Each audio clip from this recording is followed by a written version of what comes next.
Shalom sahabat yang baik hati, salam sehat selalu bagi kita semuanya. Marilah kita bersatu di dalam doa. Kasih karunia dan damai sejahtera dari Allah Bapa dan dari anaknya Tuhan Yesus Kristus kiranya menyertai kamu sekalian. Amin. Firman Tuhan bagi kita pada hari ini tertulis dalam Roma 3 ayat 26. Maksudnya ialah untuk menunjukkan keadilannya pada masa ini, supaya nyata bahwa ia benar dan juga membenarkan orang yang percaya kepada Yesus. Ainaing papataron ni debata hati goranna apalanuaing, asa pitor ibana jala di pitori na marhapursiaon di Yesus. Untuk menunjukkan keadilannya pada masa ini. Kasih karunia digambarkan seperti seorang ibu yang membungkuk dengan penuh belas kasihan untuk menolong anaknya yang terjatuh. Penggambaran ini menyatakan bahwa tindakan membungkuk dengan penuh belas kasihan juga mengajarkan kepada anak untuk melangkah dengan hati-hati dan mengajarkan bagaimana seharusnya yang hendak dilakukan seorang anak supaya tidak terjatuh kembali. Walaupun hal itu tidak menjamin bahwa anak tersebut tidak akan terjatuh kembali. Dengan sabar, sang ibu akan tetap menolong anak tersebut hingga saatnya anak tersebut benar-benar mengetahui bagaimana berjalan dengan baik dan tidak mengulangi kesalahan yang sama.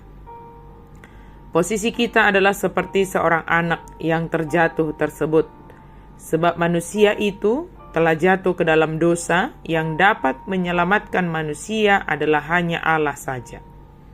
Tindakan Allah yang turun dari sorga dan menjadi manusia di dalam Yesus Kristus sebagai inisiatif Allah sendiri untuk menyelamatkan manusia karena kasih karunia-Nya kepada dunia ini. Kasih karunia Allah di dalam Yesus Kristus yang telah menebus manusia dari dosa, sehingga kita memperoleh keselamatan dan anugerah pengampunan dosa. Bukan karena kebaikan kita dan bukan karena kebenaran kita. Semua adalah hanya karena kasih karunia Allah di dalam Yesus Kristus. Sebagai penerima kasih karunia Allah dengan cuma-cuma, maka mari kita meresponnya dengan melakukan kebaikan. Sehingga perbuatan baik kita adalah respon atau tindakan kita sebagai penerima kasih karunia Allah di dalam Yesus Kristus. Jika dengan mendengar suara Tuhan kita menjadi berubah, maka lebih lagi ketika kita telah menghidupi kasih karunia Allah di dalam Yesus Kristus. Maka segala sesuatu yang kita lakukan adalah menggambarkan kasih karunia yang berasal dari Yesus Kristus.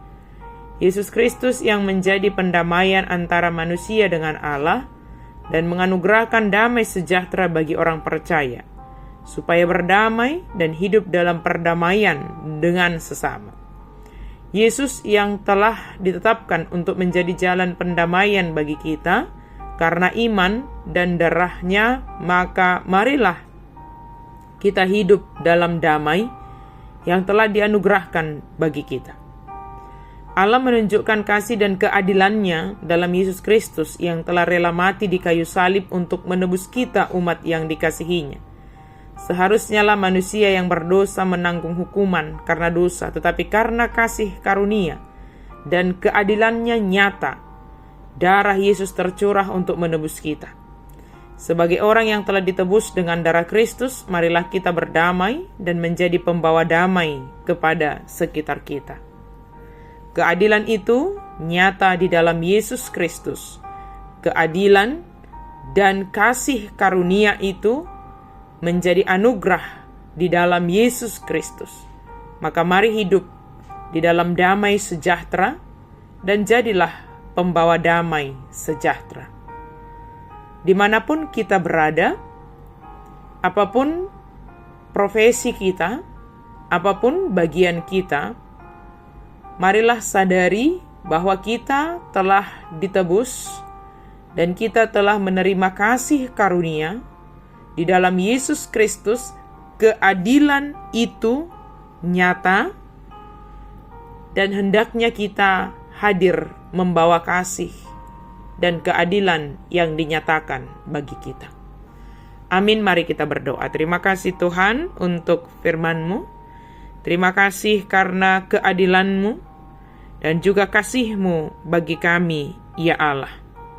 Sehingga kami yang dibenarkan di dalam Yesus Kristus hadir membawa kasih dan keadilan di tengah-tengah kehidupan kami. Mampukan kami ya Tuhan, dalam nama Yesus kami berdoa dan bersyukur. Amin.